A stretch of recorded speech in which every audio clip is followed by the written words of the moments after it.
Welcome to The Decision from Nashville EO, where you will hear the rest of the story after tough decisions were made by entrepreneurs who faced adversity and lived to tell about it.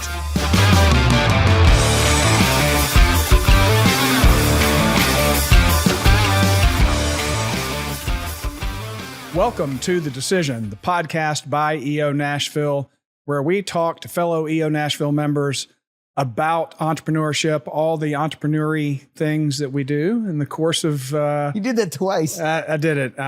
It's a new thing. So great. With me as always, Mr. Robert Hartline, my partner in crime. Thanks for having me. Happy New Year. Happy New Year to you.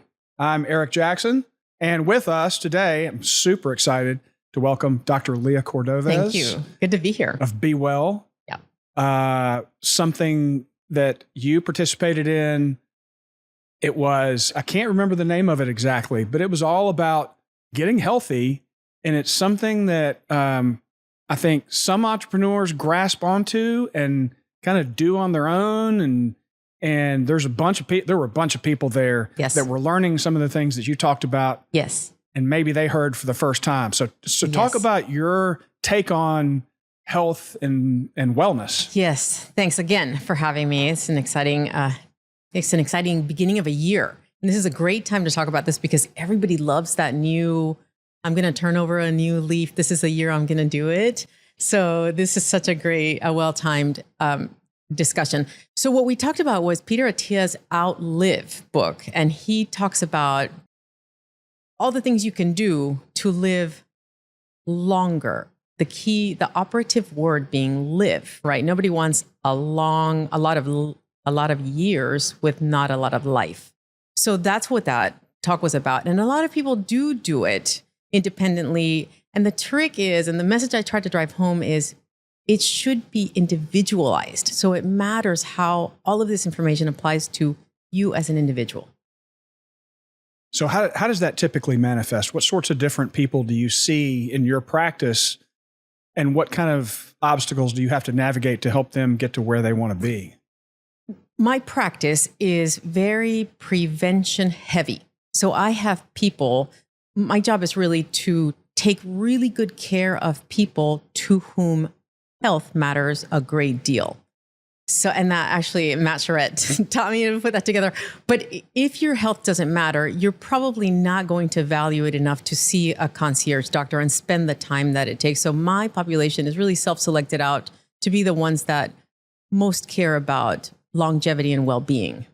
Yeah. Mm-hmm. Well, when we were getting ready for the show, Robert has bought this new piece of equipment. It's a biocharger. Tesla biocharger. Well, it's not by Tesla, but it's a Tesla wireless charger. Yeah. That, And I think there was, you were talking about energy and about how it affects your body and how being outside affects your body.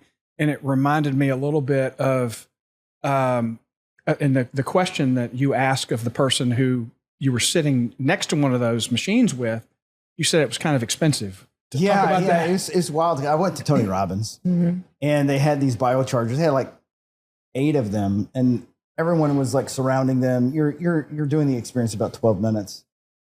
And this guy sat right next to me and he said, he has one at his house. And I was like, why do you have one of these at your house? Because this is not a cheap thing to have at your house. And I've been at clinics and used it. And he looked right at me, and I said, "Is it worth it?" And he looked right at me, and he was like, "What is your health worth?" Correct. And then it stopped me, and then I was like, "Whoa, what is my health worth?" And I'm like, "Everything." Correct. Everything. Correct. If you can prevent, if you could go back in time and change some of the decisions that you made that took you to worse health, what would it be worth you? What would it be worth for you to change that? There's no price. Yeah. Yeah. And it was funny. We had this conversation at dinner. I think the night before the event. Yeah. Yeah.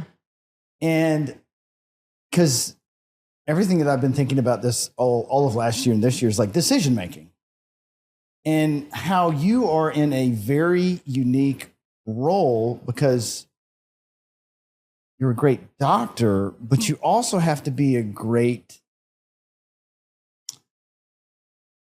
advocate to get them to make a decision. So you have to take all these facts and things, but there's got to be like a unique way for you to like, because you can't just rush through selling them their health. 100%. 100%. So there's a thing in medicine called motivational interviewing, and there's several steps before someone makes a change or a decision. If the patient is in what we call a pre-contemplative state, where you really can't talk them into doing anything different, then the purpose of your visit, it becomes just to keep things steady. And as an advocate, as a doctor that knows our patients, it's my job to keep bringing information to the table that this is useful. What about this? What would it mean to change? Some people aren't there. And recognizing that makes it easy for all of us. But when the person is there, being able to give the person those tools to be better and do it all so much more efficiently is incredible. It's magic. So you talk to your patients about making decisions. My experience with medicine before that was you show up, you might have 6 or 7 minutes with the doctor.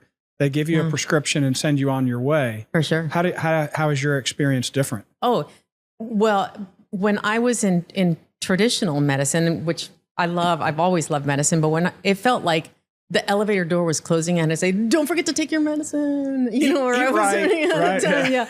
So that's kind of what brought me to this place, is how limited I felt by not being able to have that open dialogue with my patient and consider options and talk about what it means if you continue down this path. So in 15 minutes, and by the time the vital signs are taken, you're only left with 6 or 7 minutes. It's really impossible. And my heart hurts for my colleagues that are still trying to do it right in a system that doesn't support it. Yeah. And so I guess most of the people that you're working with, your patients, have made some kind of decision, or else they wouldn't be paying you what most people would see as an exorbitant fee, right? Yeah. So they're almost part of the way there. And then you use certain tools, like the one that blew me away the first time I met with my doctor was, we're going to do a full blood panel. Oh, yeah. Where all the information actually is. And then I saw, oh yeah, Eric, you're kind of messed up. Yeah. Eric, what blows me away is I have patients still, this is 2025, I have patients still saying, no one has ever touched my stomach like that. No one has ever examined me like that. Why is this, how can you feel all of that? So for me, even before you get to the blood test, it's amazing to me that we just don't have the time to do a physical exam inside and out. So the blood test for sure is a part of it, but I'm just amazed at how fast we have to go through these visits. So I like to think that a lot of my patients stay because they like me. But I do have quite a few patients that have gotten to this wonderful place. They're at cruising altitude, and our goal is now to keep them there. Yeah. So there's a nice distribution of people that are in different stages of progress, and some that have gotten to a place where a lot of my patients would like to be. I remember one of those moments, and I had been, I guess, maybe working out for a year. I'd quit drinking 1.5 years before, and I go into my closet, and there's a full-length mirror, and I look over it, and I'm thinking, there is some fit dude here hiding in my closet that's going to kick my ass. And I realized, oh shit, that's actually me. Yeah. And and when you get that kind of feedback, it just motivates you to keep going. And of course, between my doctor and this guy who I took a walk with and made the decision, which is where the name of the podcast came from, to quit drinking. Now that I'm on that path, it's like you couldn't pull me off for any reason. So, in your experience, what does that look like? What are those typical points at which people go, "Oh, I get it, I'm all in"? Yeah, sometimes it becomes a question of finding the the iceberg, right? So someone will come in saying, "Hey, I'm a friend told me to come, and I need a PCP," and so we establish care, and then we find the iceberg, and that usually, and man, I look for them like, because that's my goal. If I can find that and anchor to why fixing this will change the course of what you're looking at as your future, that's super helpful. So normally it's heart disease. Yeah. Normally it's you've got a little more plaque in your heart than you thought, or we have so many advanced diagnostic tools. There's one called Clearly that finds soft plaque even before it's calcified. So we can say this is going to be a big coronary plaque. So usually finding a problem that can be fixed or that has a solution or is manageable is usually my way in. Yeah. And we have a lot of new tools that you have at your disposal. So can you talk about what are some things what are 3 things that maybe have changed in the last 10 years that it's an aid that maybe people don't even know about they have at their disposal? Yeah. So first of all, the full blood panel that is really accessible for anyone. You could go online and get Function Health blood panel. Let me just make the caveat that please let this be interpreted by a doctor that knows you. Yeah. Because I'm not sure how much of that is protocol driven. I think Mark Hyman is wonderful. And I think that Function Health is wonderful, but please bring that information to someone who can discuss it with you as an individual. So the accessibility to these advanced lab tests is wonderful. Secondly, the accessibility to full body diffusion weighted imaging. So full body MRI, which means no radiation is needed to detect anything going on in all of our organ systems, from the brain to all the way down. I think mine showed up that I had some swelling on my Achilles tendon. So it showed a lot of great things. And it also showed me something that I need to pay close attention to that I would have never imagined. So I love it. It's called a Prenuvo. We don't have it in Nashville, but they've got several locations. You can look up online, Prenuvo. And then the Clearly, which is an AI assisted program that layers on top of a CT angiogram. So we do a CT angiogram of the heart and then overlay this artificial intelligence on it, and it calculates how much plaque is in your heart that hasn't been calcified yet and what your risk of heart disease is. So I think those are the 3 biggest. If you could detect pancreatic cancer before it's pancreatic cancer while it's still a precancerous lesion and do something about it, that completely changes the course of what could have happened. I just spent some more money. Yeah, I think you did. This is going to be an expensive podcast for some I think people. you did. Yeah. But what is your health worth? Right. Correct. Someone was telling me that one of these NFL, Russell Wilson spends more than $1 million, and LeBron James does $1 million on his health. But if he can renew his contract for 1 more year, and it's 10x the $1 million or 30x the $1 million, then it's worth it. And back to what you were originally talking about, just walking around, you feel better every day. And if you can extend that into your 70s, 80s, 90s, you're going to have a better life. Why not spend the money there instead of just maintaining disease? Yes. And I would argue that not just your life is better, but the person that you present to your family is better. Your kids are better. Your wife is better. Your coworkers are better because you are better, because your energy, and you bring so much positivity into the room when you feel good. I would argue it affects all aspects. Yeah. I was inspired to get one of those glucose monitors. Oh yeah. And I was amazed at how my mood shifted throughout the day based on my sugar intake. Yeah. And I had this thing that's kind of happening to me. Maybe it's happened to you. And since you're here, I can get some free medical advice. Yeah, sure, of course. I noticed when my blood sugar would drop at 2 a.m, I would suddenly wake up. Mm. And it was like I just suddenly, I got to wake up for whatever reason. And it was all attributed to my of low blood sugar. Yeah. I would be more worried about why you had it. To me, it sounds like a rebound, right? So if you had low blood sugar, what were you compensating for that got you a little bit high before? So it's not usually flat, then low. It's usually flat, peak, then low. So that makes me wonder, sometimes apnea can do that. Disordered sleep, like not enough REM. That's me. Disordered movement can do that. So if you are spiking cortisol in your sleep because you're having nightmares or you have apnea, then your sugar goes up and your wonderful body compensates by a big slug of insulin that might take you too low. So more than just the low is what happened before. But what about you? So entrepreneurship is a fairly new journey for you. Yeah. What inspired you to go out on your own? Okay. Well, entrepreneurship is still a term I can't quite internalize. It doesn't feel familiar. It is not something I set out to do. I just kept trying to find the way to practice, or how can I deliver. Guys, I'm going to get I'm not religious, but I do believe that there's something much bigger than me. I like to call it God. And I think he put me on this earth to take care of people.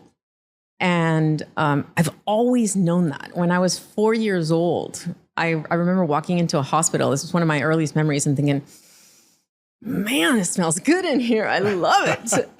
It was the smell of like Hibby Cleanse. And I love that smell. And I didn't have dolls. I had a little box where I carried Band-Aids and cotton balls and hydrogen peroxide. And I would watch my brother and his friends play soccer and just wait for someone to get hurt. And then it has always been. Yeah, it has always been my thing. So no doubt about where I was going.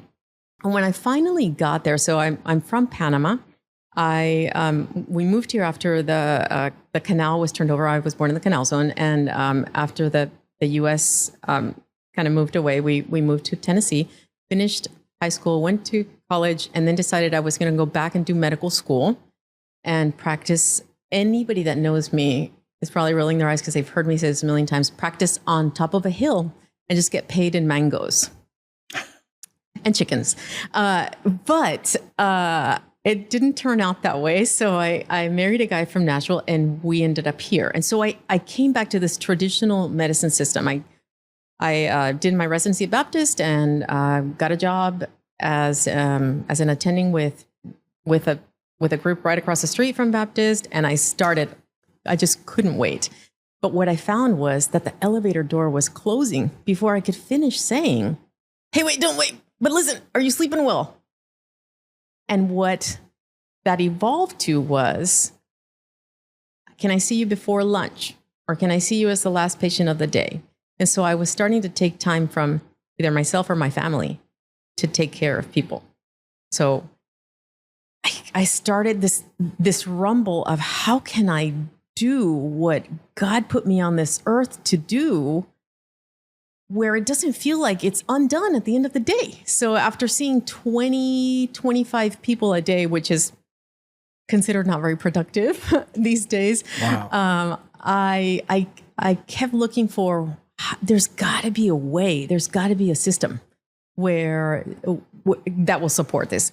And so I decided to go to business school to figure out, how can I make it so the medicine I'm practicing actually feels so good that I can sleep at night. That's how I ended up in business school. And so after business school, I just learned that you just got to surround yourself with people.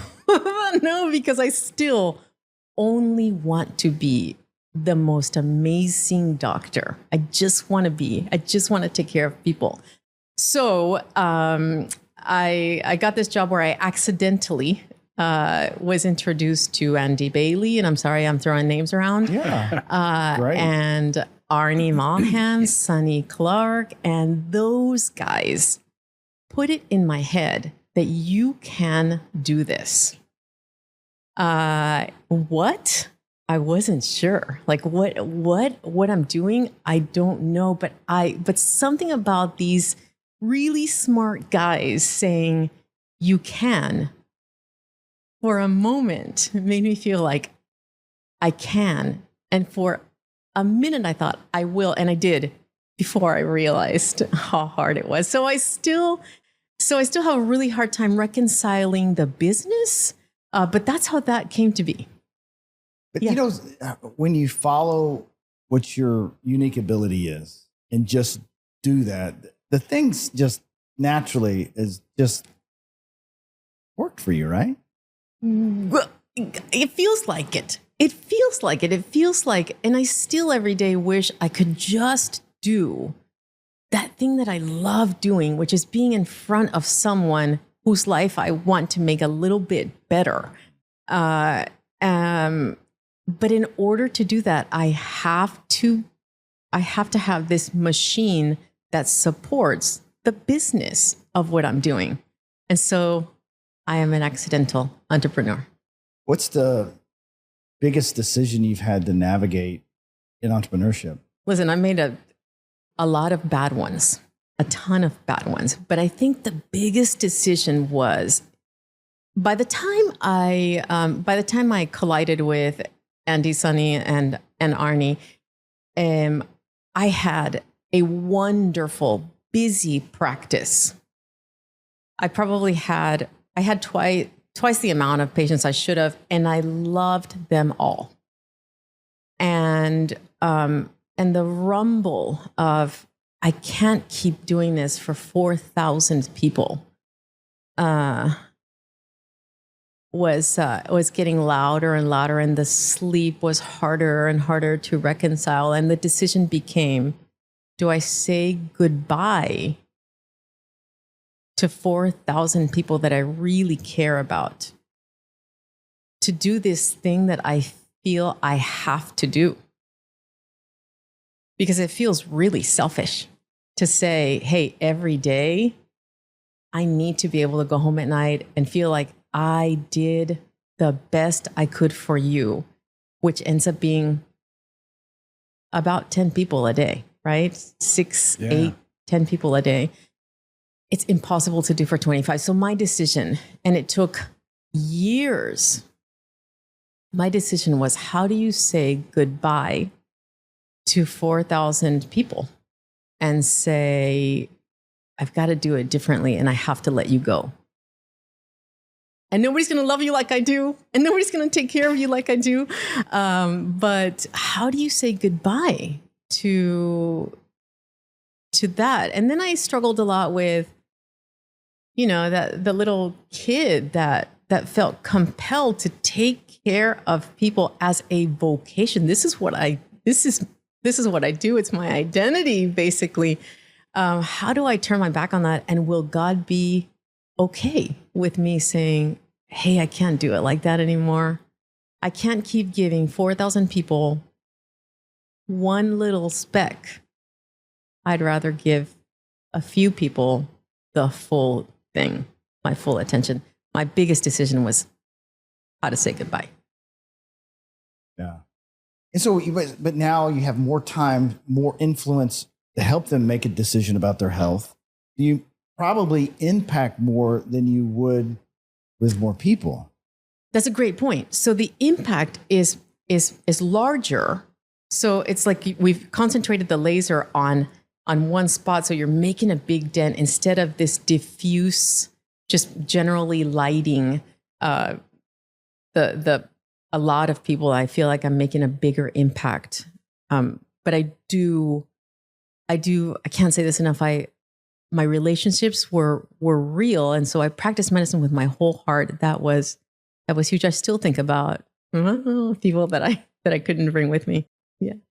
So specifically about your EO experience. So you start your practice and then you hear about EO. Oh, don't forget that that Sunny and Arnie, I had already kind of known about EO before. Got it. I took out. Yeah. Yeah. So what was the entrepreneur before EO like? The what? Yeah. There was, so Brian Ansley's also in the mix. I remember him saying, why should I, because I took over for his doctor and he said, why should I, like, you're just another doctor in the line. Why should I stay with you? And I thought, well, I am a machine. You're not going to know what this is about. So the entrepreneur, so the reason, well, I don't think I'm having trouble answering that because there was like the puff of smoke. There was nothing that ever in my life made me want to do business. In fact, any talk of money and money exchange is still really hard for me because this is something I should be doing for mangoes, except my mortgage and my daughter's college tuition can be paid in mango, right? So if you have mangoes, there's another form of payment. I like this. I like this. Did I answer your question? No, I know, but I know that feeling. Like when you like what you do, but you feel like, well, I also have to survive. Yes. You know, I also have a life. I also want to retire. I want to do other things. Yeah. Yeah, it is a conflict. It is. And I have to have staff and I have to meet overhead. So that's been really difficult. So, but EO has been amazing about helping me put those dashboards together and helping me figure out what I need, what I might have too much of, helping me figure out my finances, organizing that. So it's been amazing. And I look forward to my sweet forum mates. They've seen a lot more tears and a lot more than I want to admit. What would you tell a new prospect to EO and they were to spend lunch with you, and what advice would you give them about how to have the best EO experience? I've heard it. I heard Samira say it a lot, and it's true. Lean in.